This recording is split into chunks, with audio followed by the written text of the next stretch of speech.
like she said, as an art club director during the time that I was with the program. And I was with the program in 2002 and 2003. I worked at Step Up Support Center and also at Henderson United Methodist, which I'm not sure, I don't believe they have a site anymore. But I worked at those two sites. And it was really a terrific time for me. I've always had a passion for working with youth. And Daryl and I met through Toastmasters, and we're both Toastmasters, and just started to, we really vibed on the things that we wanted to do. We wanted to work on communicating better as far as in organizations and also with our youth. And we have a really short presentation. It's not long for you at all today. We're happy to be here with Art Club today. And really, there's a program that we work on called Getting Through the Musical Interlude.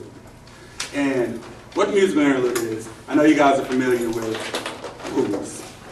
In every movie, just about, when your hero in the movie has something negative that happens to them, they start at a point. They're at a point where they're negative, and they have to move to a positive point. They have to get from A to B. There's a musical interlude that goes through, that's a passage of time that goes through in a movie.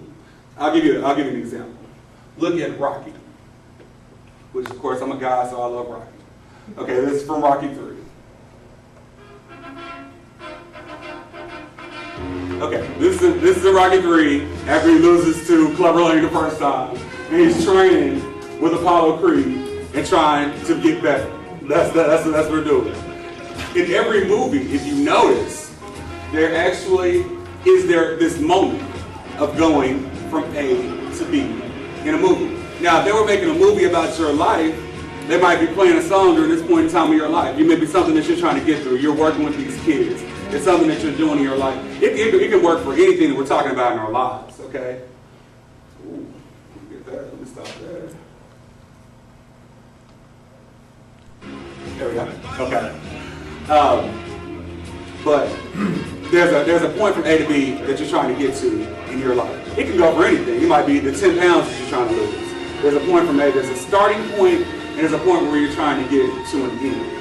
And that's the point where we are in our lives all the time. Now, let's just think about it for a moment. In your programs, let's focus just on your programs and what you have going on with your kids. You guys tell me, and this is not formal or anything as far as that, just shout it out to me. What are some of the challenges that you guys have in your programs? It's like parental interaction. Parental interaction, okay. Give me some other things. Passive aggressive teenagers. Passive aggressive. I understand that from working at Step Up, and I mean we have a lot of older kids at Step Up, so I definitely understand that. I mean, being a parent. Yeah, being a parent also, I definitely understand passive aggressive. Having a 15-year-old, I understand passive aggressive teenagers. Sometimes volunteers stepping up and come on in and work with us. Volunteers, okay. Because I mean, basically, it's just you right now. I mean, and having, how many kids do you have in your program? We have 15. 15. And so you're having to deal with 15 to 20. Are you guys doing, is everybody here doing after school, basically homework type situations, different things as far as that? Now that we're in the summertime, do your programs run full day, or are they still running at basically after school hours? No, it's all morning. It's all 7 to 3. 7 to 3. Or Okay. 7:30 to 3. 7:30 to 3. Okay. So I mean, is programming an issue also as far as trying to figure out the right type of programs to do, or That's not an a issue? problem. Okay. Okay. I think another major challenge that I see that's across the board everywhere is we have a lot of kids that are in resource classes at the schools, Mm-hmm. and because they're in those type of classes, the teachers are giving them grades, basically giving them grades. Mm-hmm. I have a prime example now, 17-year-old that makes an A in English, Right. but he can't read. Exactly. How is that possible? But because he's in resource or inclusion classes, Right. they pretty much sit in that class most of the day and they spoon feed them. That's almost social promotion. They just keep promoting them, just keep going, because like you said, with the resource classes. And I mean, I have IEPs that I have to go to every month, where they do the individual plans for them, but yet you gave this young man an A in English and he can't read. Wow. So, and he's 17, but he's in DHS custody, So he's thinking, when August hits here, I can go back home. But Right. what have you prepared him for? Right. You setting him up for failure. Wow. You know, so I've bought programs trying to help teach him, but because he came to us at a late age, you know, he doesn't want to hear what we got to say. I got an A, so I know what I'm doing. But that's because the teacher has told him he's an A student, and he's not, if he can't read. If you can't fill out an application, you can't read. Exactly. I'm not able to do that. So there's a lot of challenges that you guys have. But I think the next question is what's your destination for your program? What is your overall view for your program? Because just by being, well, now you're not art club directors anymore. What is the actual term for it now? Site coordinators. Site coordinators. There's some, there are a couple executive directors in here. Okay. But by being site coordinators, it's still a bigger part. You're a part of a bigger system or a bigger thing that you're doing. You're bigger than just your site, but you do have to kind of drill that down to that and say, okay, what is your destination that you want for your program? So that's a rhetorical question for the moment. It'll be something we'll get to in just a second. But I mean, what is it that you really want? I want you to really think about that. What is the destination that you want for your programs, for your sites? What is the destination that you're wanting to go to? And also, with knowing your destination, how is it that you're going to get there? I understand from not only working with our club, I started my own nonprofit organization in Hot Springs called Dream Team.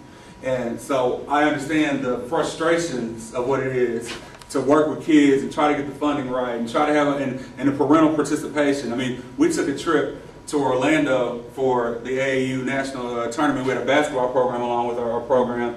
And I had parents that I had to force to meet me in order for their child to be able to go on the trip. They wouldn't even, these are parents that were going to send their child to Florida with me and not even have met me. And so I had to actually make that a rule that your kid can't go on the trip if you haven't met me. So I definitely understand where you're coming from as far as not having the parental participation and everything there. But with us, Daryl and I being guys, number one, we don't like to use this item that you need. And what it is you need is that you need a map. Basically, you are here, and you're looking for the map to get to your destination. Like I said, Daryl and I don't like it much, but what we really need is a map. And certainly that we find out a lot of times, with people, even majority, I guess, almost 50-50 as far as men and women here, because you all already know where to go. You already know, your husband is saying, like, I don't need a map. You're saying, I know where to go, and everybody's lost. It really don't make any difference because we're all lost. There are some things that we need to do to help us to get to that destination where we're headed to. And oftentimes we've been involved in it for a long period of time. And so when we look at, I have set it up for the acronym of MAP, M-A-P, that first, you got to move from low-level thinking. Oftentimes, like the man says, I don't need a map. The woman says, I already know where we're going. Or just individuals, but when we look at it, we're all lost. We're still lost regardless. So the thing about it is we have to move from what I say is low-level thinking, and it's probably going to strike you a little strange because of what I'm going to say. But I'm going to say this, that you need to change your way of thinking by looking at yourself differently, not as being so much up here, but you're down here. It's like, wait a minute, I've always been taught to think highly of myself. And I was real glad to hear you all start with prayer, and everybody's excited about that. And I was reading this morning in my devotion, and it came out of Romans chapter 12, verse 3. He says, to stop thinking of yourselves more highly than you ought to. So like, wait a minute. Well, that's the Bible. Don't argue with me. I'll argue with the Bible.